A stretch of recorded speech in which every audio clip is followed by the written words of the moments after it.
Hey guys, how's it going? Just want to post a quick video. Had some changes this week, so took the compressor steps, rehomed him to a 300-gallon tank locally here. So he was just kind of on my little blink camera, was keeping everybody to the right side of the tank. So just not a good fit for my fish, and that's unfortunate because he's awesome. That was like my first cichlid ever. And I'll get another one. I just got to get a smaller guy and go from there. But yeah, took him out. And then, of course, there's a tank boss in every tank. And for the most part, you can see these fish just cruise and get along. There's really, I would say, minimal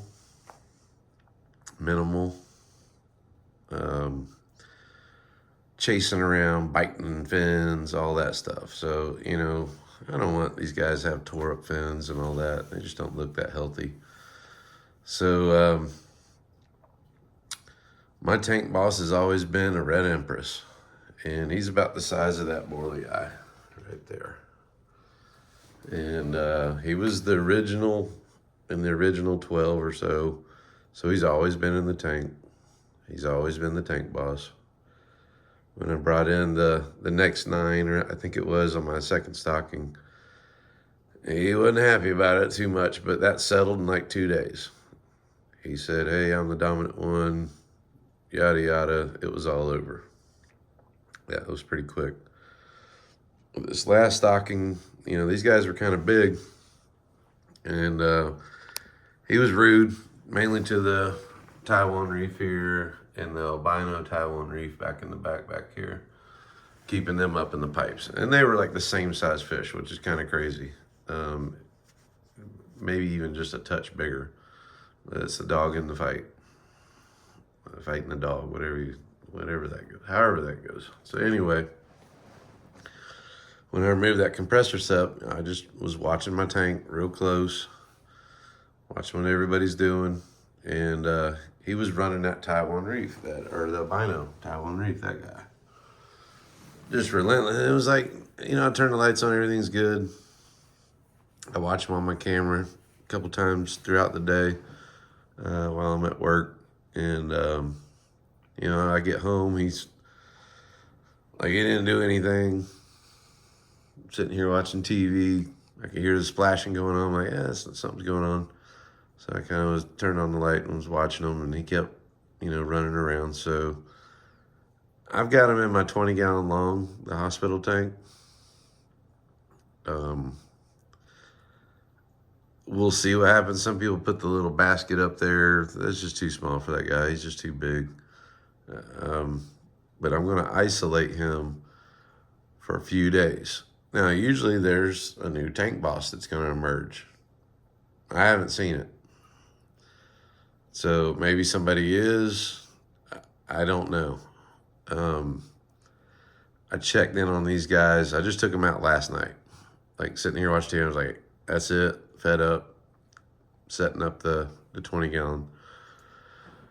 And yeah, I actually got him out of this big old tank full of water without having to drop the water, and that was amazing in itself. But got him out, put him in there, he's fine. But I'm going to isolate them, so maybe the pecking order can change in the tank. It is a strategy that has worked in the past, because it will kind of change the rankings. And when he comes in here, it's like adding a single fish, which is I don't do. But with his size and his aggression level, you know, maybe, just maybe, it will calm him down. So number 2 has kind of always been, if he's a tank boss, great. But this guy right here, Eureka Red Jake, he's kind of been holding on to the corner. The tank boss always takes the left corner. Don't know why. But yeah, this is what I saw on camera all day. My fish are all over the tank, so they're using the whole tank again. That happened with the compressor set leaving. And just chill, man. Just the fish are chill. They're relaxed. I got this thing turned down pretty low. I was gonna crank it up every day. That's probably something you can learn in this. Every day, as you can see stuff floating around a little bit down here in the bottom. It's kind of getting near the filters and stuff, but you know, go over here, crank this dude up a little bit, and you'll see they all start swimming right because the current picked up. Give them a little exercise, but now I see stuff going over into the filter immediately. It's brushing it off the bottom. It's going into the intakes. So, yeah, just kind of update what's going on, what I'm doing to try to get the aggression down. It's a constant battle with cichlids. Yeah, there's all kinds of stuff in the water now. It's stirring it up. But, yeah. It's weird. I'm getting a little mini tornado in the corner. Somehow those rocks are kind of spinning over there. Never seen that before. That's the one I got the UV filter on, so I need to turn that one back down. That's something I haven't done. Yeah, you can see a little tornado back there. There it goes. So yeah, I'm gonna turn that back down for a minute. Just a little bit. I need to turn that FX4 down. Because I don't want to suck sand up in that filter. I just had it open. Since I put the UV in, I mean, I don't know, it's a little clearer. Next week, I'm going to pull number 2 FX6 out. It's been a month since I've done the number 1. And, well, last week I kind of opened that other one. So I kind of wanted to give it a couple weeks before I go destroying some of my beneficial bacteria. And because when I do the FX6, it's a total breakdown. I open it up, clean everything, all new filter pads, all that. I think I'm going to go to something I've always thought of, because at first I ran one the way it comes, and then I ran one in reverse where I can put the stuff at the bottom, the polished stuff and all that, as far as the media, the mechanical media. I'm going to end up putting the mechanical, the white floss right on top. And I think I'm going to go to my chemical media on top as well in the first tray. So what I'm hoping to get from that is leave my beneficial stuff alone, not pull the whole filter out, open the top, change what I got to change right in the middle, close it back up. Because those sponges on the side really, really hold a ton of beneficial bacteria. So, you know, I'll just polish it with the pads in the middle and leave that alone, because water really does flow through there just fine. So I think I'm going to be trying to do that just to change it up a little bit, see what happens, watch my parameters, nitrate, nitrite, ammonia, just kind of still watch that stuff. But more importantly, watch the water clarity. Like just right now, I stirred up some stuff. You can kind of see it. I stirred up some stuff in here, turning that filter up, or the wave maker up for a moment. But yeah, I just want to shoot a little update, a little quick video, what I'm doing, what's happening. Fish are growing. Colors are good. I noticed some fish had colored down because I started a whole new batch of food a little bit. And I didn't mix in the Fluval bug bites pellets this time. And it's just a little container. There's not much to it. And I had quit giving them the flakes. And I did notice a color change a little bit. So I was like, wait, what did I do? And I was thinking, oh yeah, I changed the food, changed their diet. The Fluval flakes do say that it'll give you some color. So, Fluval bug bites. This stuff here, color enhancing flakes. And I also went to the feeding them twice a day. I do the pellets in the morning with the Ron Cichlets, adult and big boy size. And now I give them flakes in the afternoon. So I kind of spread it out a little bit. And then poof, the color came right back in these guys, a little bit more noticeable. So probably a combination of getting the compressor step out, who was just dominating the tank, and the food change. It really had colored down some of these guys a little bit. So, watch your fish. That's what I would say. Just kind of watch your fish. Watch your videos. That's why I shoot video, just so I can go back and watch it, document it, and get better. Just constantly dialing in the tank. The heaters are doing good. The new heaters are dead on 80. My little cheapo thermometer up here, dead on 80. So the accuracy is really good. When they turn on, I got a bright red light. I don't think it's affecting the fish sleep or rest period. They seem fine because it does stay bright green all night. So the co-op light. So I'm back on the old light.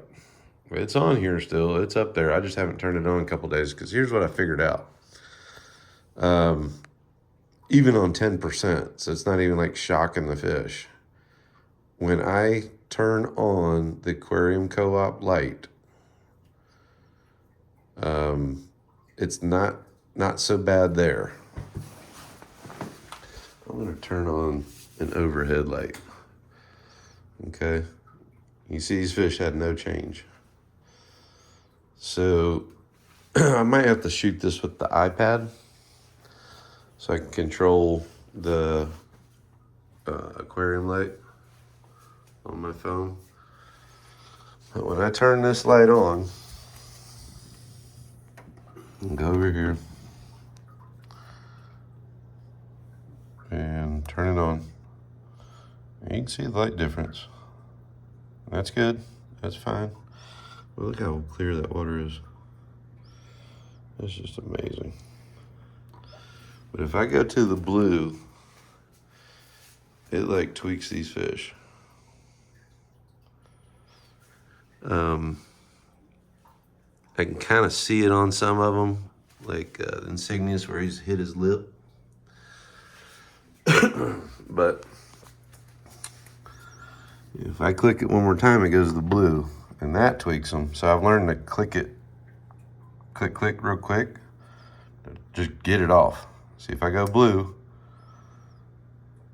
see, they're twitching. They're all kind of tweaking a little bit. And it's not that bad right now because I got that other light on. And now it's just off. I wonder if I can do this. I wonder if I can turn this light off. So even with this other light on, so I don't know if this dude will take this thing back. Okay, I've turned that. There was actually a switch on that other light. Okay, so no light. All right. When I turn this thing on, no problems. Okay, I wonder if I can hold this up a little more. And if I go to blue,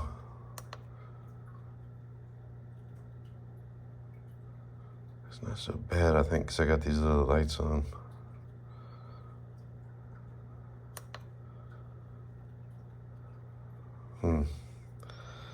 But if I don't have that fan light on, let's try this. Now that I got that other light off. Okay, here we go. Like these guys, they like hurt themselves. It went blue. See, they're flicking. See, they're all flicking, kind of going crazy. It's weird.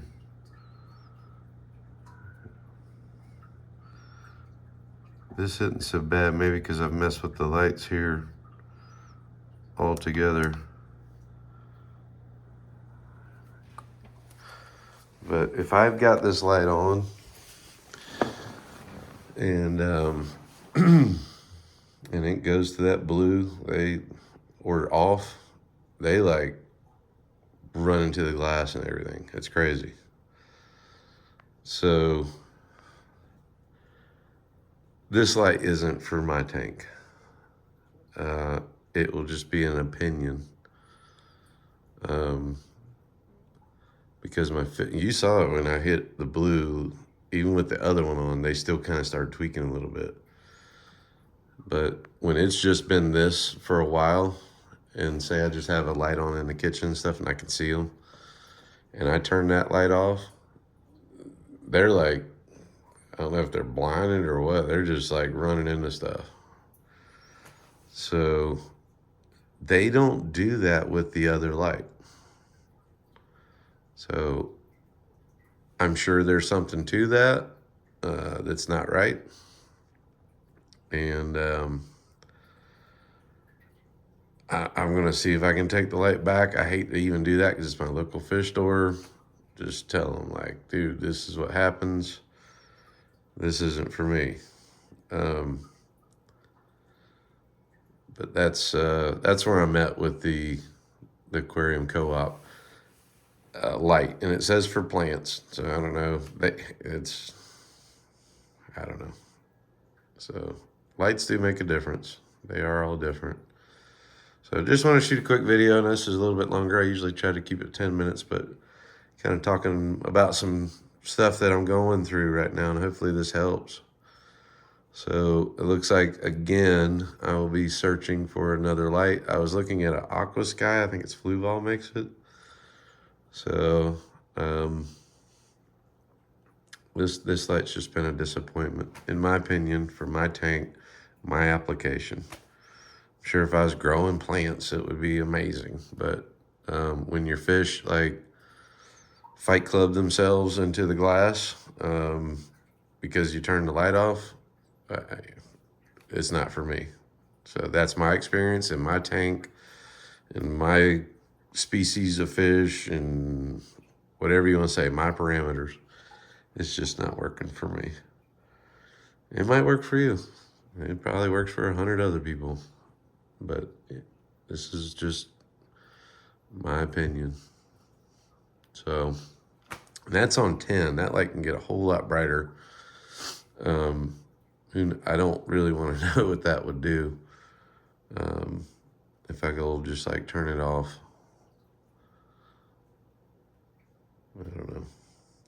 So anyway, hope you enjoy watching the fish and a little bit of tank talk. Just a few things going on. And I've got this guy way over here. This is my hospital tank. So there's Butthead right there. Oh man, he looks so good. And they poop a lot. You know this is in 24 hours. He pooped a lot. So, but you can see he is an ultimate timeout. But he's got room to swim. He's in a 20-gallon. I haven't seen him swimming around too much though. But it's also dark in here. I don't have an aquarium light on this, but just a simple setup. Got an air pump, 2 sponge filters, one here, one there, kind of big ones. And that's that. And a lid, of course, and a heater. But Tank Boss is chilling. Probably good for him, honestly, because it's super clean water. I don't know what's up with all the poop. He's all excited. So, I always have a hospital tank, you know? Always have a hospital tank. Do your due diligence, sir. I wonder if I can do this one more time. God, I just want to turn this thing off. I want nothing to do with this light, so it's off. See if they're tweaking. Nah, not too bad today. So I don't want to do it on purpose because I know it's hurting them. But in all honesty, I still have the light. Somebody just absolutely does not believe me. You know how the internet is. Everybody's got their opinion. Oh, you turn the light off too fast or too slow or it's too orange or it's got polka dots or whatever. If I left it on, turn on the kitchen light back over here like I kind of usually have it set, and just turn it off or to that blue, it's carnage. It's like Fight Clubbing themselves in here. It's kind of messed up, but all right, guys. See you on the next one.